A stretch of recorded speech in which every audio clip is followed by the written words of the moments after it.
ডিনারে কিংবা ব্রেকফাস্টে তোমরা কিন্তু এই রেসিপিটা একবার করতে পারো।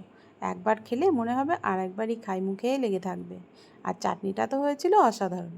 লাউয়ের খোসা দিয়ে বানিয়েছিলাম। এখানে কেটে ধুয়ে রাখা লাউটা নিয়েছি, গ্রেট করে নেব। গ্রেট করে নেওয়া হয়ে গেছে।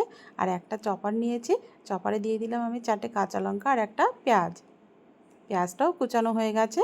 আর গ্রেট করে রাখা লাউর ভেতরে দিয়ে দিলাম আমি একটা গাজর, সেটাও গ্রেট করেই রেখেছিলাম। এবার দিয়ে দেবো কুচিয়ে রাখা পেঁয়াজ আর কাঁচা লঙ্কাটা। এবার দেবো একটু ধনিয়া পাতা কুচি। এবার দিয়ে দেবো 1 চামচ গোটা জিরে আর একটু কালো জিরে। এবার দিয়ে দেবো 2 বাটি চালের গুঁড়ো। দিয়ে দিচ্ছি স্বাদ মতন নুন। আর নুনটা তো দিতেই হবে, নুন ছাড়া কিন্তু কোনো জিনিসই ভালো লাগে না।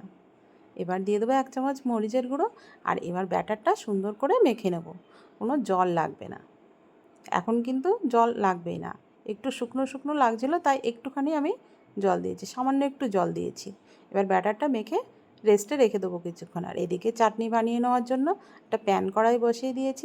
1 চামচ বিউলির ডাল আর 1 চামচ ছোলার ডাল, দিয়েছি 2টো কাঁচা লঙ্কা। আর দিয়ে দিলাম কেটে ধুয়ে রাখা লাউয়ের খোসাটা দিয়ে দিলাম।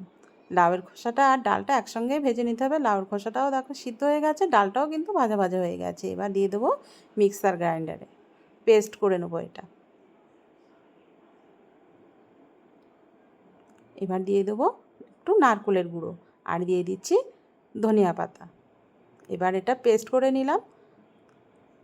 আর চাটনিতে একটা তড়কা তো দিতেই হবে, একটু তেল আর দিয়েছি সরষে আর একটু শুকনো লঙ্কা ফোড়ন। আর তেলটা ঠান্ডা করে দিলাম একটু গুঁড়ো লঙ্কা, দিয়েছি এখানে স্বাদ মতো নুন দিয়ে আমার চাটনিটা রেডি হয়ে গেছে। আর এদিকে একটা তাওয়া বসিয়ে দিয়েছি। এবার দিলাম ফোড়নে সাদা তেল, একটু জিরে আর একটু সর্ষে ফোড়নে দিয়ে দিয়েছি। এবার যে ব্যাটারটা আমি বানিয়ে রেখেছিলাম সেটা এই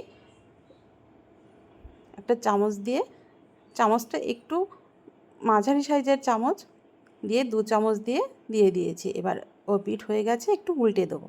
দেখো কত সুন্দর হয়েছে, ক্রিস্পিও হয়েছে চালের গুঁড়ো দেওয়ার জন্য, আর খুবই সুন্দর হয়েছে।